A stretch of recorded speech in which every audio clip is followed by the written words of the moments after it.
दोस्तों, मैं साक्षी आप सभी का स्वागत करती हूँ मेरे चैनल फ्लाइट लवेंसू में, जहाँ मैं आपके साथ कहने को हम सफ़र का 16 पर शेयर करने वाली हूँ। तो पिछले एपिसोड में हमने देखा कि स्टाइल फेडल और जीशू को देख के साथ में बहुत ज़्यादा हैरान हो जाता है और बहुत परेशान हो जाता है, और ये जानकर तो वो और भी ज़्यादा चिंतित हो जाता है कि जो फेडल है वो जीशू से प्यार करता है। फेडल के इस कन्फेशन ने स्टाइल की हैरानी और परेशानी दोनों को बहुत बढ़ा दिया था, और वो फिर निर्णय करता है कि वो पूमम को सब बता देगा।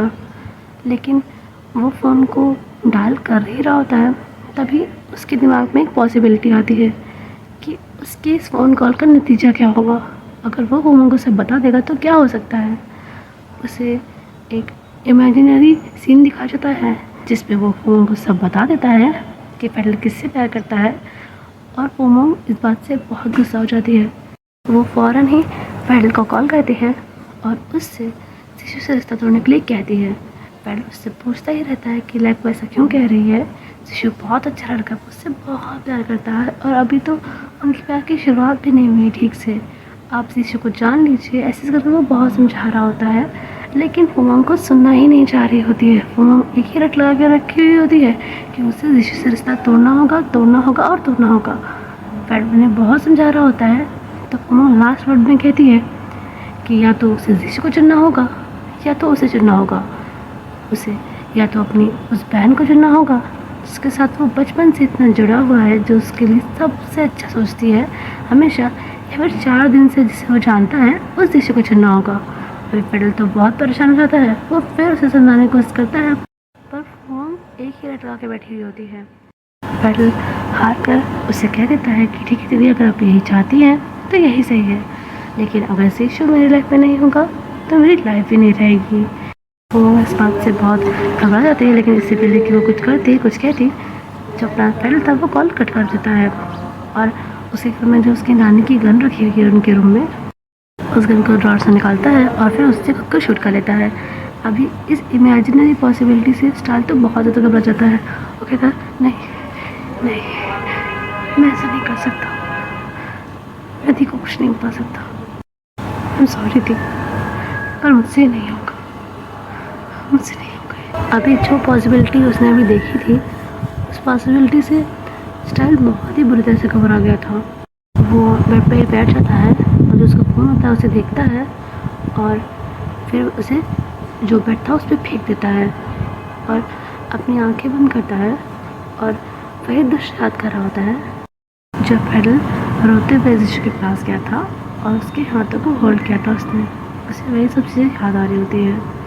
अभी स्टाइल एक गहरी सांस लेता है, अपनी आंखें बंद करता है, और फिर बेड पर वैसे ही गिर जाता है। लाइक वो पैर लटका के बैठा था ना, तो वैसे ही वो गिर जाता है और खुद से ही मन में कहता है stop this nonsense right now style, stop this.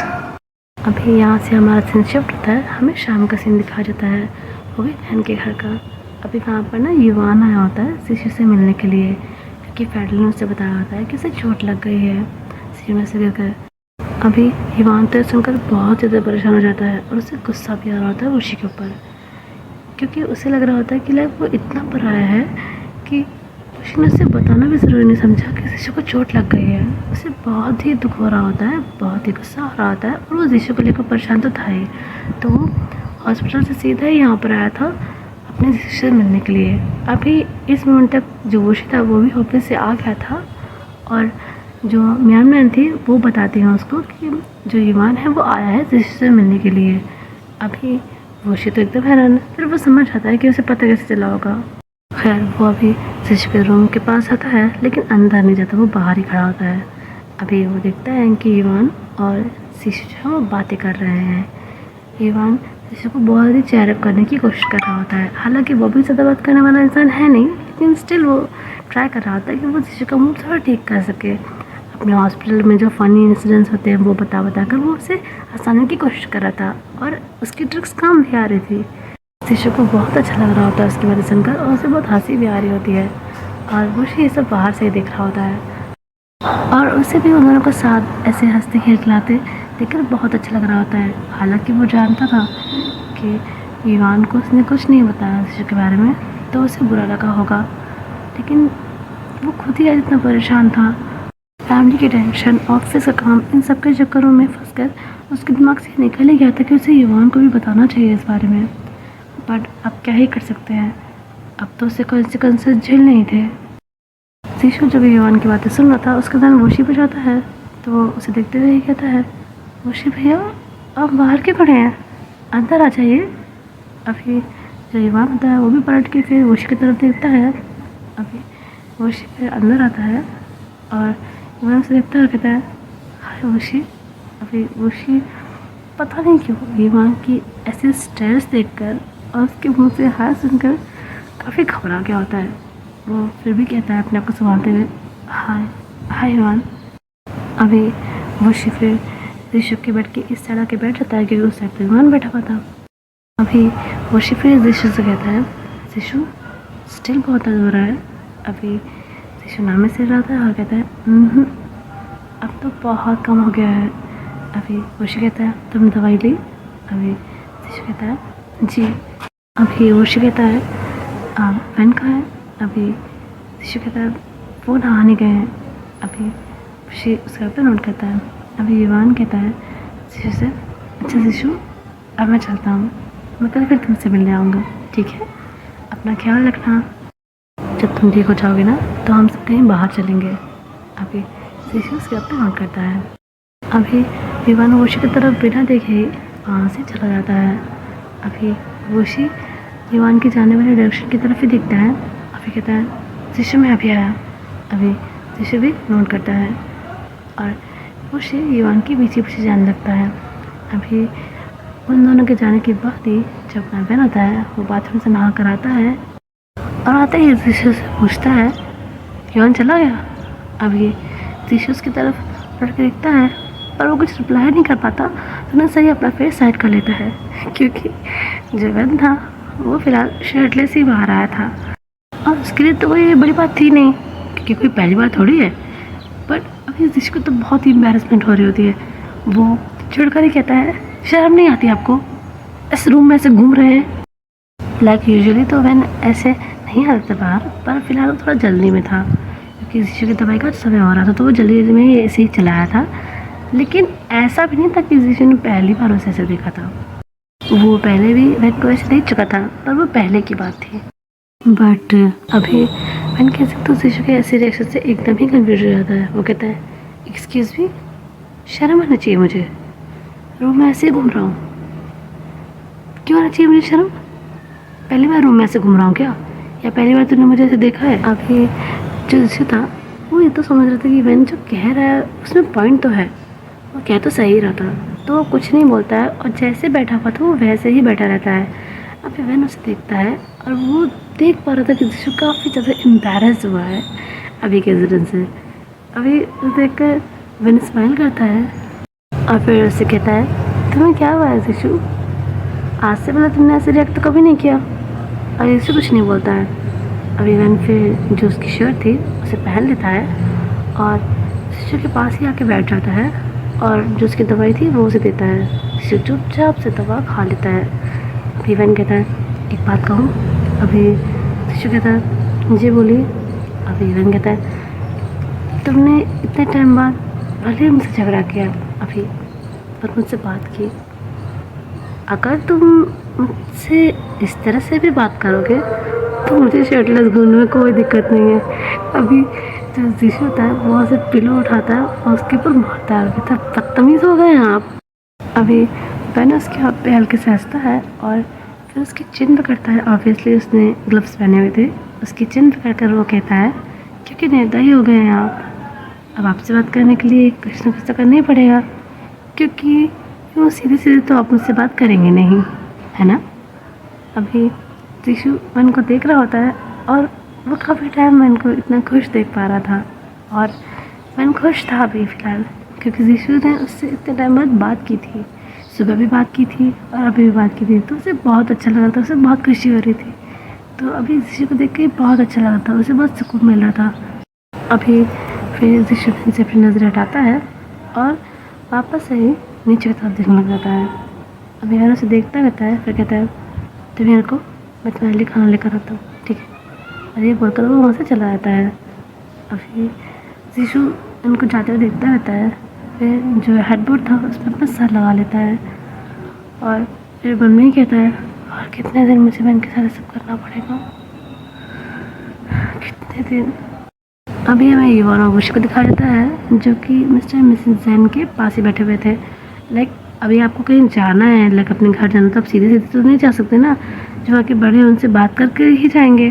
तो अभी युवान भी वही खड़ा था।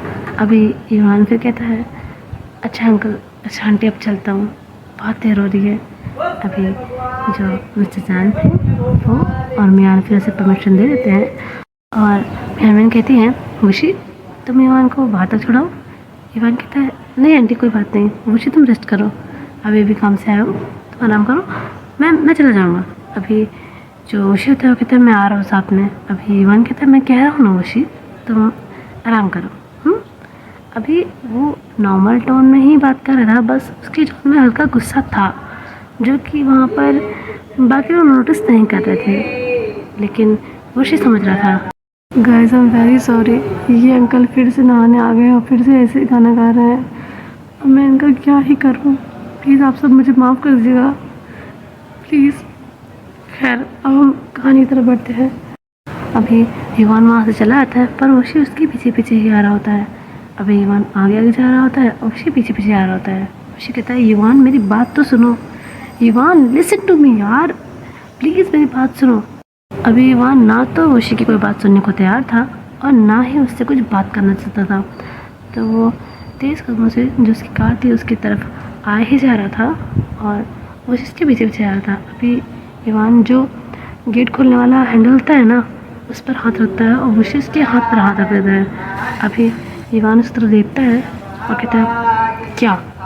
अभी वुशी कहता है, मेरी एक बार बात तो सुन लो। अभी युवान कहता है, क्या बात करनी तुम्हें? हाँ, क्या बात करनी है?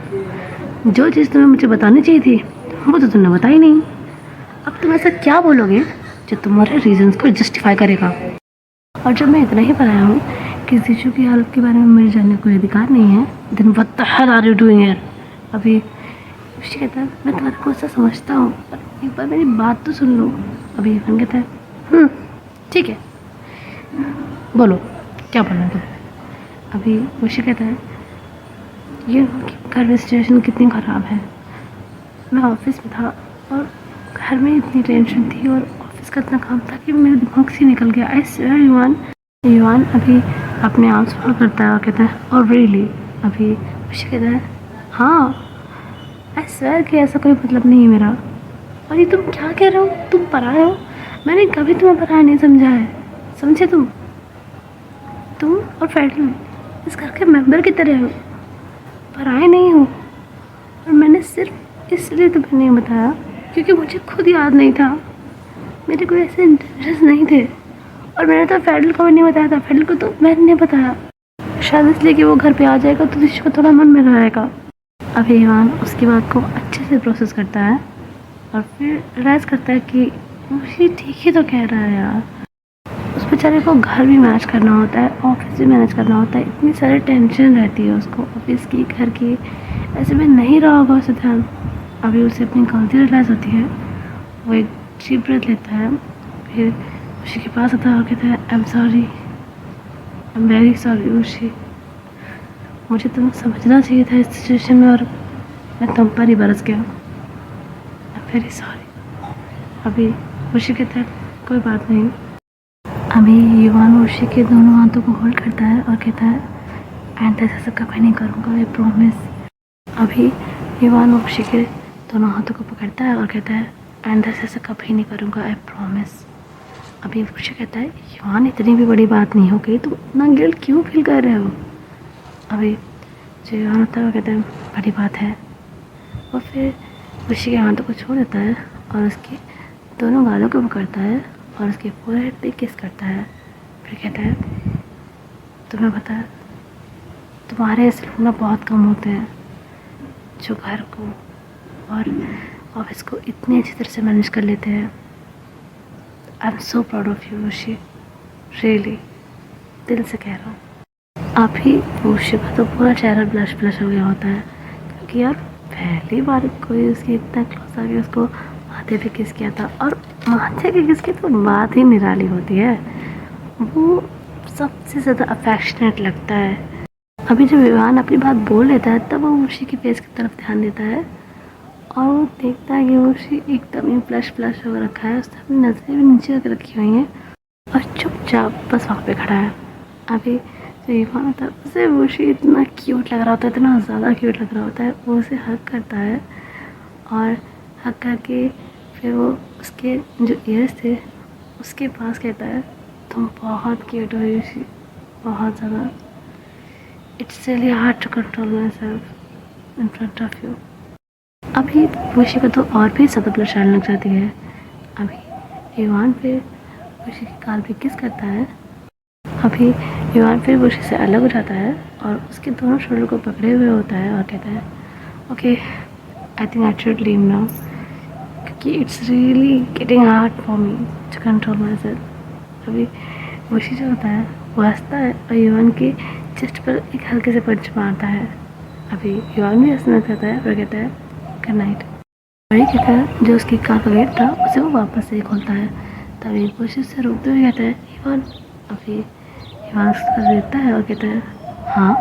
अभी वशी कहता है वो तो तुमने उससे पूछा था ना। अभी ईवान थोड़ा सा कंफ्यूज हो जाता है, फिर कहता है क्या पूछा था। अभी वशी इधर उधर नज़रें घुमाता है और कहता है और तुमने उस दिन मुझे डेट करने के लिए पूछा था ना। अभी ईवान जो उसकी कार का गेट था उसके ऊपर ही अपना हाथ रखता है और उसके ऊपर अपना सिर रखता है और कहता है पूछा था पर तुमने कोई जवाब ही नहीं दिया। यूँ ही मुझे वेट करवा रहे हो, शायद तुम्हें फिट करवाना पसंद है ना वशी। अभी वो एक तरह से उसे टॉन्ट वॉन्ट नहीं मार रहा था, वो बस उसे प्रोवोक कर रहा था ताकि अब तो वो कुछ बोले। अभी वशी युवान की तरफ देखता है और कहता है ऐसा नहीं है युवान। अभी युवान कहता है मैं जानता हूँ, प्रोवोकेशन सुना है, ट्राई कर रहा था ताकि तुम कुछ कहो। अभी वशी युवान के थोड़ा पास आता है, लाइक वो इतने भी पास खड़ा नहीं था उससे, वो थोड़ा सा उसके पास आता है और उसके कॉलर को पकड़ के उसे अपनी तरफ करता है।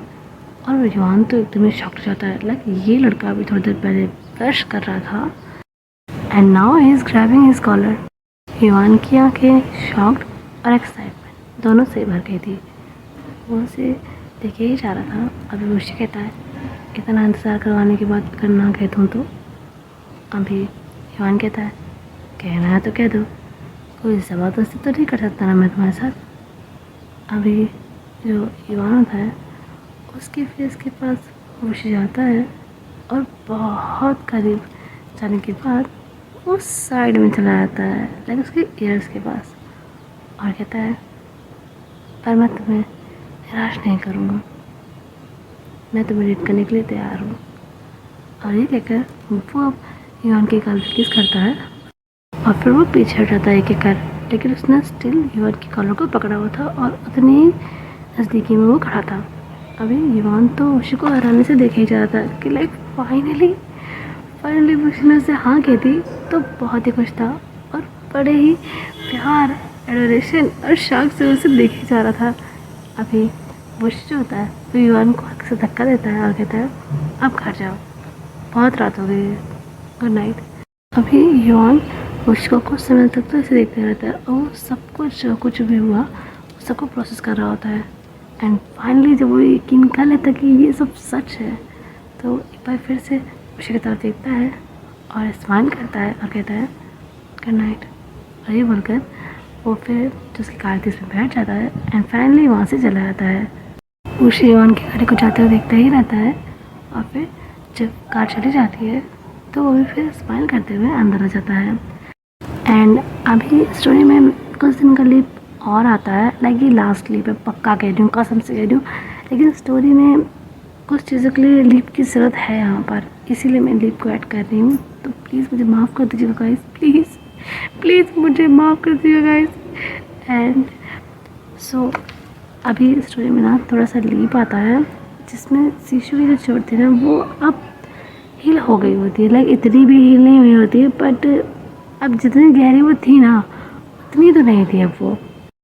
एंड अभी जो जैनरियो की कंपनी थी, उस कंपनी ने और जो उनके साथ वाली जितनी कंपनीज थी, उन सब ने ना एक पिकनिक का प्लान बनाया था, लाइक जिससे वो लोग आपस में अपने बॉन्ड को स्ट्रॉन्ग कर पाए और इतने काम के स्ट्रेस में थोड़ा सा रिलीफ मिल जाए। लाइक वो वैसा पिकनिक नहीं था कि सब लोग घूमने कहीं जा रहे हैं, ऐसा नहीं था। उन सभी लोगों ने एक फार्म हाउस बुक किया था जहाँ पर वो सुबह से शाम तक रुकेंगे और इन्जॉय करेंगे, गेम खेलेंगे, खाएंगे पिएंगे, पिकनिक जैसा मनाएंगे, आपस में टाइम स्पेंड करेंगे। तो ऐसे कुछ था। एंड वहाँ पर विद फैमिली ही जाना होता है, लेकिन अगर किसी की फैमिली किसी कारण से नहीं आ सकती तो वो अकेले भी जा सकता है, ऐसे कोई दिक्कत नहीं है। सो इस बार इस कंपनी की तरफ से यूँ तो जैनरियो और वुशी जाते थे क्योंकि इनका कॉलेज रहता था।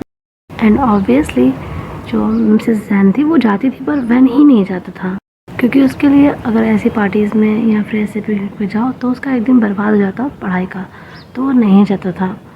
बट इस बार वो जाने वाला था क्योंकि ऑब्वियसली वो ऑफिशियली कंपनी को ज्वाइन करने वाला है एज अ CEO, तो उसका जाना अनिवार्य था। तो वुशी, वो और जैनरियो, मिसेस जैन एंड सीशु जाने वाले थे। And this was the first time जब सीशु जाने के लिए मना कर रहा था और वैन केसिंग और वुशी उसके पीछे पड़े थे। लाइक उसका ये था कि वो वहाँ पे जाके क्या करेगा, वो घर पे रह लेगा, लेकिन वुशी और वैन इस बार उसे घर पे रुकने के लिए अकेले छोड़ ही नहीं रहे थे। वो ज़िद पर आ रहे थे कि लेकर तो उसको जाएंगे ही जाएंगे। एक तो शिशु का बाहर आ जाना एक तरह से अनिवार्य है जो सोसाइटी से जानने के लिए, एंड दूसरी बात वो घर का मेंबर है, यहाँ पर घर में अकेला क्यों रहेगा, साथ ही जाएगा ना उनके। और तीसरी बात, अब ये दोनों कोई चांस लेने के मूड में नहीं थे। वो क्या कहते हैं, दूध का जला छाछ भी फूक फूक के पीता है। तो ये लोग अभी उसी सिचुएशन में थे। अभी करंट सिचुएशन में हमें वैन केसिंग के घर का सीन दिखाया जाता है जहाँ पर वैन केसिंग, सीशु, वुशी, जैनरियो और मिसेस जैन, ये पांचों ही वैन केसिंग के रूप में होते हैं। और जो वैन केसिंग वुशी थे वो सीशु के सामने खड़े थे और मिसेस जैन और जैनरियो बैठे हुए थे सोफे पे। अभी सीशु कहता है मैं नहीं जा रहा हूँ, सुना आप दोनों ने। अभी मुझे कहता है तुम जा रहे हो, सुना तुमने। अभी जो सीशु था वो फिर मिस्टर जैन की तरफ देखता है और कहता है अंकल प्लीज़ आप इन दोनों को समझाइए ना, मैं क्या करूँ वहाँ पे जाके, ना ही तो मैं वहाँ पे किसी चीज़ में पार्टिसिपेट कर सकता हूँ और उन सभी लोग को देखकर ना ही मुझे अच्छा लगेगा जब वो लोग गेम खेलेंगे, मस्ती करेंगे एक साथ में। मैं नहीं जाना चाहता अंकल, प्लीज़ इन दोनों को समझाइए। अभी मिस्टर जैन कहते हैं बेटा वहाँ जाकर तुम्हें अच्छा लगेगा, आई स्वेयर वहाँ पे बहुत बच्चे भी होंगे। तो तुमसे किसने कहा कि तुम वहाँ पे पार्टिसिपेट नहीं कर सकते, वहाँ ऐसे कई सारे गेम्स हैं, कई सारी चीज़ें हैं जो तुम कर सकते हो, चलो ना बेटा बहुत मज़ा आएगा। अब एक दृश्य समझ जाता है कि जैनरियो उसकी कोई हेल्प नहीं करने वाले।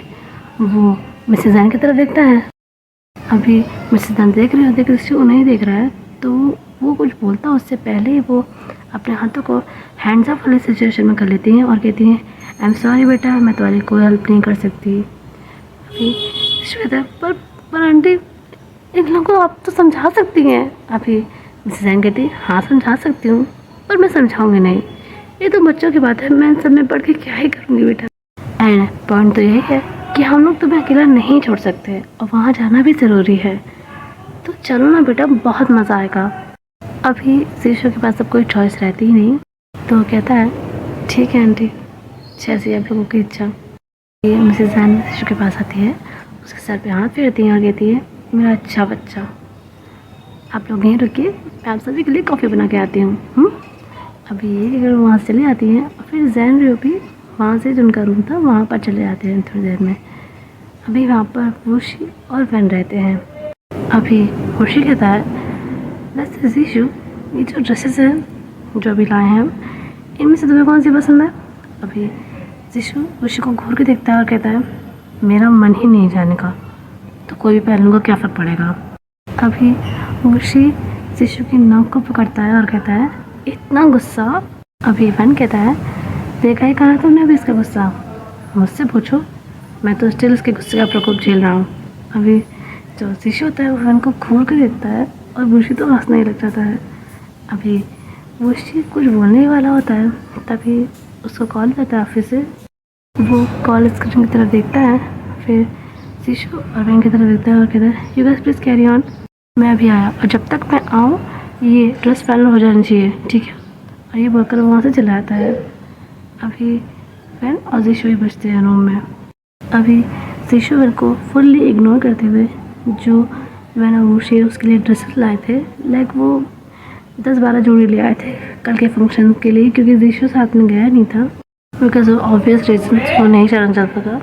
तो वो लोग उसके लिए 12 जोड़ी ड्रेस ले आए थे ताकि जो पसंद आएगी वो पहन लेगा। अभी वो सभी ड्रेस वहाँ पे बेड पे फैली हुई होती है और शीशु उनको देख रहा होता है वैन को फुल इग्नोर करते हुए। अभी वैन उसकी तरफ देखता है, फिर उन ड्रेसेस की तरफ देखता है और कहता है ये तो तुम हर रंग में अच्छे लगते हो, पर ये ब्लू ड्रेस में बहुत अच्छे लगोगे, बहुत ज़्यादा। मुझे स्पेशली ये ड्रेस बहुत पसंद है। एनीवेज तुम आराम से अपने लिए ड्रेस सेलेक्ट कर लो, मैं आता हूँ थोड़ी देर में। अभी ये कहकर वैन भी वहाँ से चला जाता है। अभी जो शीशु होता है वो उस ब्लू ड्रेस को देख रहा होता है बहुत ही ध्यान से, फिर मन में ही कहता है हरगिज़ नहीं, मैं ऐसा नहीं पहनने वाला, बिल्कुल नहीं पहनने वाला। और ये कहकर जो बाकी ड्रेसेस थी वो उन्हें देखने लग जाता है, लेकिन बार बार उसका ध्यान उसी ड्रेस में जा रहा होता है। अभी तभी उसका फ़ोन बजता है। वो अपने फ़ोन को उठाता है तो पाता है कि पैडल उसे वीडियो कॉल कर रहा है, एंड जो अपना पैडल था वो भी उस पिकनिक वाली जगह को ज्वाइन करने वाला था, क्योंकि उसकी नानी की जो कंपनी है उसे वही हैंडल करता है। सो ऑब्वियसली उस कंपनी की तरफ से तो वही ही जाएगा ना वहाँ पे। एंड ये ज़रूर था कि पैडल और वुशी दोनों ही बिजनेसमैन थे, लेकिन उनका आपस में कोई कंपटीशन नहीं था क्योंकि उनका काम अलग अलग था, उनका फील्ड अलग अलग था, तो उनका आपस में कोई कंपटीशन नहीं था। लेकिन पैडल जो था वो उस पिकनिक को ज्वाइन करने वाला था, क्योंकि भले ही वुशी का पैडल से कोई ना तो कोई कंपटीशन था और ना ही वो उसका कोई बिजनेस पार्टनर था, लेकिन वुशी का जो एक बिज़नेस पार्टनर था ना उसके मल्टीपल बिजनेस थे और उनमें से एक बिज़नेस से जो अपना पैडल था वो जुड़ा हुआ था, लाइक उसमें उसका वो बिज़नेस पार्टनर था, तो इसलिए वो वहाँ पर ज्वाइन करने वाला था। एंड ऑब्वियसली पैडल भी बात जानता था कि जो वुशी है और उसकी फैमिली वहाँ पर ज्वाइन करेगी, और वो भी शीशु को बहुत मना रहा था कि वो भी आ जाए, पर शीशु तो आने के लिए तैयार ही नहीं था। अभी जो अपना शीशु था वो वीडियो कॉल उठाता है। अभी शीशु कहता है हाय पैडल, अभी पैडल कहता है हाय। अभी वो इतना ही बोलता है, तभी वो सारे कपड़ों को देखता है जो कि शीशु के पीछे थे। वो कहता है शीशु तुमने बताया नहीं तुम कपड़ों का बिजनेस करने वाले हो। अभी जो शीशु होता है वो अपने पीछे कपड़े देखता है, फिर कहता है शट अप। अभी पैडल कहता है ये इतने सारे कपड़े इसलिए हैं। अभी शीशु कहता है वो पिकनिक के लिए, मैं गुस्से में गया नहीं था तो पेन और वो शिपिया खुद ही ले आए। अभी जो पैडल था वो कहता है तो मतलब हम तैयार हो गए जाने के लिए। अभी शीशु कहता है हाँ, सब इतना इंसिस्ट कर रहे हैं तो अब मैं उन्हें और मना नहीं कर पा रहा। अभी पैडल कहता है चलो किसी की तो बात मानी तुमने, जो भी है अच्छा ही है। सब कौन सी ड्रेस चुनी तुमने? अभी शीशु कहता है अभी तो कोई भी नहीं चुनी। अभी पैडल का ध्यान भी उस ब्लू ड्रेस पे जाता है। वो कहता है एक मिनट सर वो दिखाना। अभी शीशु कहता है कौन सी वाली? अभी पैडल कहता है अरे वो ब्लू वाली सर दिखाना तो। अभी शीशु से वो ड्रेस दिखाता है और उसे भी वो बहुत सुंदर लगती है। अभी वो कहता है शीशु तुम यही पहनना यार, ये बहुत सुंदर लग रही है। अभी शीशु कहता है बिल्कुल भी नहीं। अभी वो कहता है प्लीज़ यार, तुमने मेरी पिकनिक वाली बात तो नहीं मानी थी, लेकिन ये तो मान लो प्लीज़, आई बेग यू, ये तो बहुत अच्छी लगेगी, आई स्वेयर। अभी शीशु कहता है मैं मानता हूँ कि मुझे अच्छी लगेगी पर मैं इसे नहीं पहन सकता। अभी पैडल कहता है तुम मेरी एक बात नहीं मान सकते। अभी पैडल से बहुत ही उम्मीद भरी नज़रों से देखे जा रहा होता है। अभी शीशु फिर उसे मना नहीं कर पाता क्योंकि वो पहले ही उसे बहुत रिक्वेस्ट किया था कि पिकनिक पर चलते हैं, पर वो नहीं मान रहा था और अभी भी वो ऐसे रिक्वेस्ट कर रहा है और वो मना ही कर रहा है, तो उसे अच्छा नहीं लगता। वो कहता है ठीक है मैं पहन लूँगा ये ब्लू वाली ड्रेस, आप खुश? अभी जो अपना पैडल होता है वो कहता है बहुत खुश। अभी वो दोनों थोड़ी देर तक ऐसी बातें कर रहे होते हैं, तभी जो पैडल था उसके फ़ोन में फोमो का कॉल आता है। अभी वो उससे कॉल देता है और ऑब्वियसली वो मुझसे उसकी बात बहुत ही कम हो पाती है। तो शीशु से कहता है, शीशु मैं बाद में कॉल करता हूँ, दीदी का कॉल आ रहा है। अभी शीशु कहता है जी ठीक है, बाद में बात करते हैं। अरे कहता है शीशु कभी कॉल को कट कर देता है। अभी जो अपना फ्रेंड होता है वो कॉल को पिक करता है, तो वो वीडियो कॉल नहीं थी, वो कॉल ही थी नॉर्मल वाली। अभी फ़ोन कहती है कैसे हो तुम। अभी जो अपना फ्रेंड होता है वो कहता है ठीक हो दीदी, आप कैसी हैं, कब आ रही हैं आप वापस। तो मेरे से ऊपर हो गया, अब थाईलैंड वापस ही नहीं आ रही। अभी फ़ोन कहती है नेक्स्ट वीक आ रही हूँ पक्का, आई प्रॉमिस मैं वापस आ रही हूँ नेक्स्ट वीक।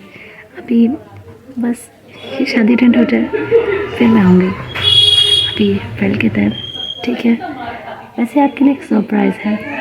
अभी फ़ोन कहती है क्या सरप्राइज़। अभी फ्रेंड कहता है एक तो मैं आपको नहीं बताऊंगा, एक बता सकता हूँ।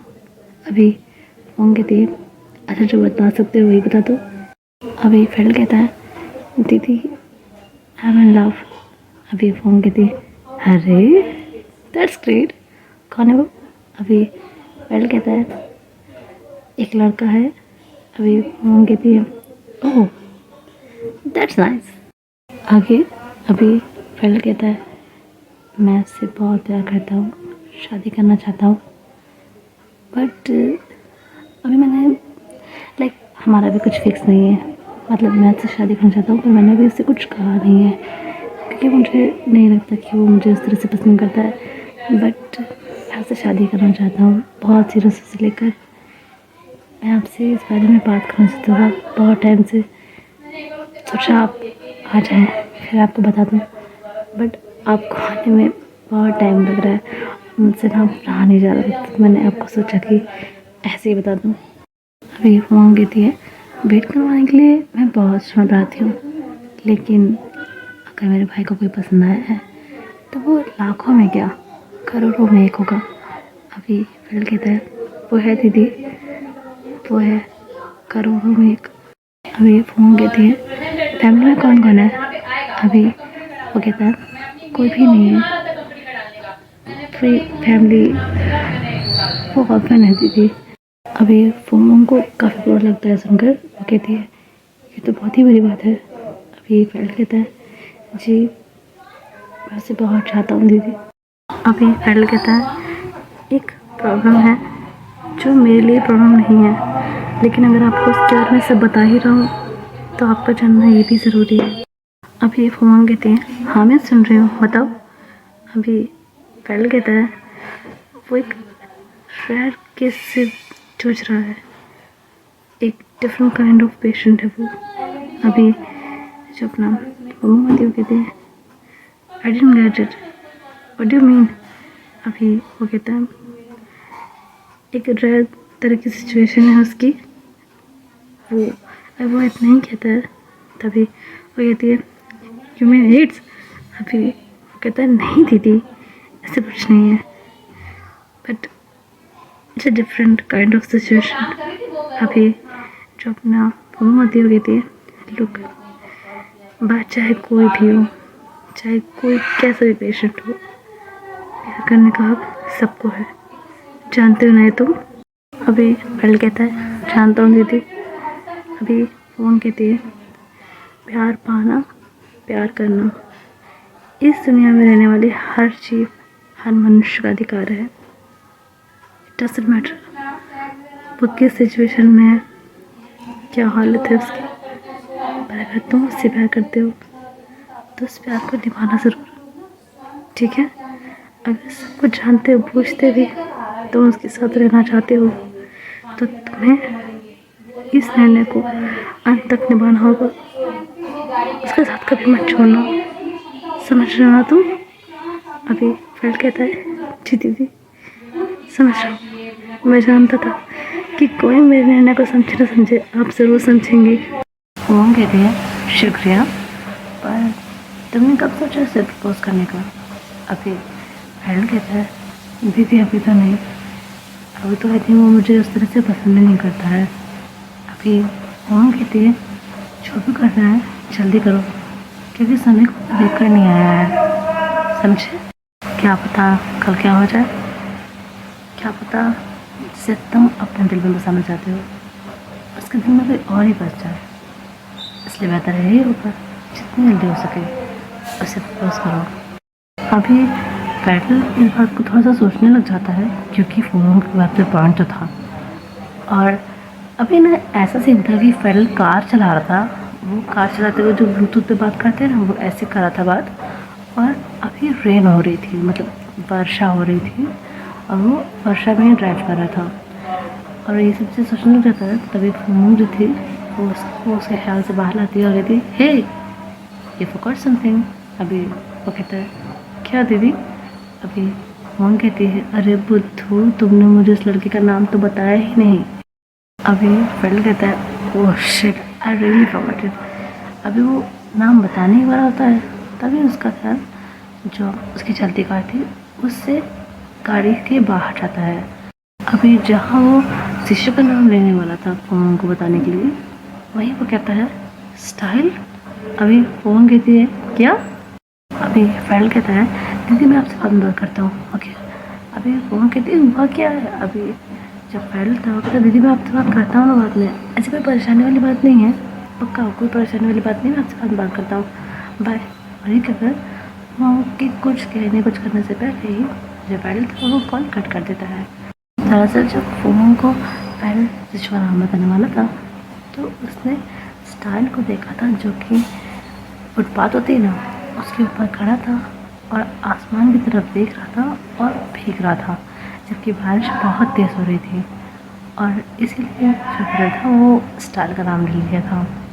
अभी स्टाइल आसमान की तरफ सर करके ऐसे ही फुटपाथ पे खड़े लेके जा रहा था और उसने आंखें बंद करके रखी हुई थी बस उसका जो सिर था वो आसमान की तरफ था। अभी जो फैडल था वो उस फुटपाथ के साइड में ही कार को रोकता है और कार से ऐसे बाहर निकलता है वो भी बहुत गुस्से में होता है। वो स्टाइल के सामने खड़ा होता है फुटपाथ के ऊपर और तुरंत से अपना कोट उतार के उसे पहनाता है। और स्टाइल जो कि स्टिल आसमान की तरफ देख रहा था वो फैडल की तरफ देखता है और वो हैरान हो जाता है। अभी फैडल कहता है दिमाग ख़राब है तुम्हारा। हाँ दिमाग ख़राब है ये क्या कर रहे हो तुम यहाँ पे मरना चाहते हो क्या। अभी जो स्टाइल है वो कुछ नहीं बोल रहा होता है बस फैडल को देख रहा होता है अपनी सोनी और खामोश आंखों से। अभी फैडल तो उससे बहुत ही गुस्से में दिख रहा होता है। फैडल कहता है घर चलो। अभी वो स्टाइल को वहाँ से जाने की कोशिश करता है फुटपाथ से लेकिन स्टाइल वहाँ से हिलता ही नहीं।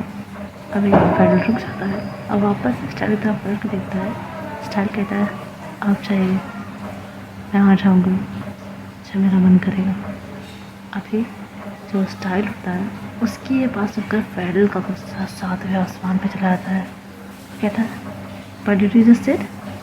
अभी स्टाइल कहता है मैंने कहा मैं बाद में आऊँगा जब मेरा मन करेगा। अभी जो फैडल था वो स्टाइल का हाथ और कस के पकड़ लेता है और उसको काइंड ऑफ घसीटते हुए जो कार थी उस तक लेके आने लग जाता है। एंड ये लड़का ये स्टाइल जिसने न जाने कितनी हत्या की है कितने ही लोगों की जान ली है वो बिना किसी विरोध के भेड़ बकरी की तरह फैडल के साथ चले भी जा रहा था। अभी फैडल जो फ्रेंडशिप का गेट होता है उसे खोलता है और स्टाइल को काइंड ऑफ उधर फेंकते हुए अपनी जो सीट थी जो ड्राइविंग वाली सीट थी वहाँ पर चला जाता है। अभी स्टाइल चुपचाप ही वहाँ पे बैठा हुआ होता है और उससे गेट बंद कर दिया था। जो फ्रेंड सीट वाला था ना उससे गेट बंद ही कर दिया था क्योंकि स्टाइल का उसे भरोसा नहीं था कि शायद वो यहाँ पे बैठने आए जो ड्राइवर सीट वाला सिस्टम होता है और ये जगह वहाँ से निकल जाए तो उसने वो गेट बंद कर दिया था। अभी स्टाइल वहाँ पे बैठा हुआ होता है और फैडल जो उसकी वजह सीट थी वहाँ पर आके बैठ जाता है।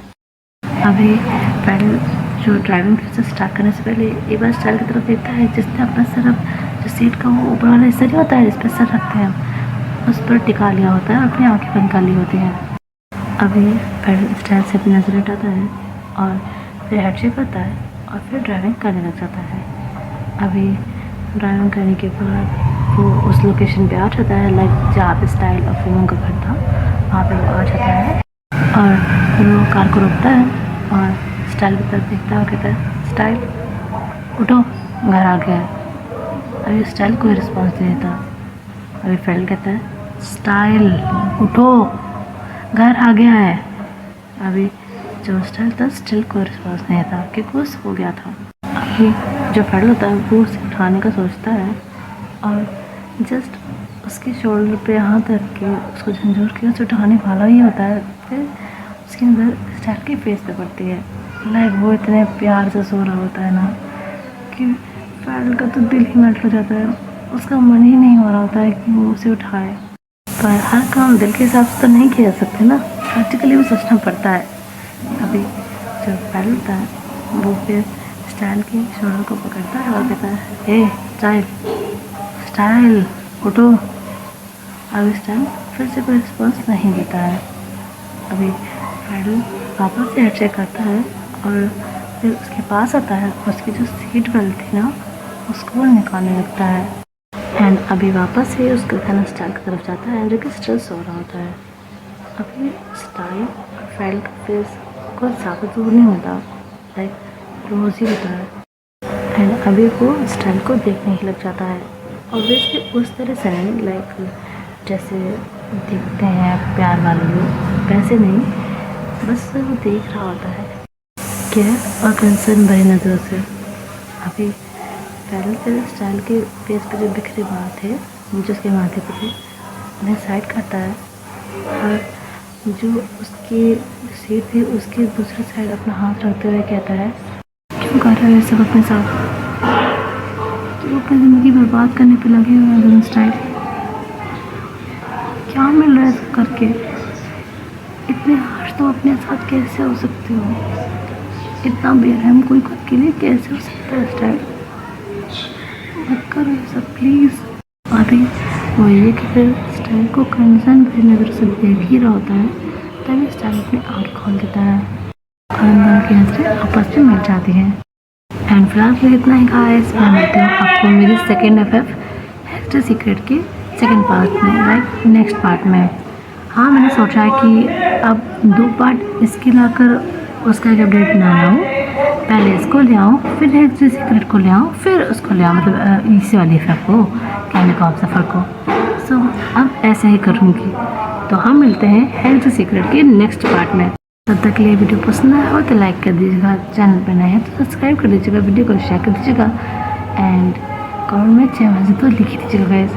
एंड प्लीज़ मुझे माफ़ भी कर दीजिएगा गाइस, लाइक इतना शोर आ रहा है, मैं सुन सकती हूँ खुद कि इतना शोर आ रहा है, लेकिन ये लोग मानते नहीं हैं। नेबर जो है ना मेरे यहाँ पे जो है इतना हल्ला मचाते हैं सुबह सुबह कि कुछ कहने को नहीं, और गाड़ियाँ जो सुबह सुबह गुजरती हैं उनका अलग शोर, और ये जो मेरा बदतमीज़ नेबर है पता नहीं इसको क्या दिक्कत हो रही है, इतना चिल्लाता है, गले में 5 साल के बैठा है बदतमीज़ कंजर कहीं का। एनीवेज ये सब चीज़ें छोड़ते मैं आपको क्यों बता रही हूँ सब चीज़ें, सॉरी वो मैं थोड़ा सा इमोशनल हो गई थी, लाइक इतना गुस्सा भरा है ना कि बस निकल गया मुँह से।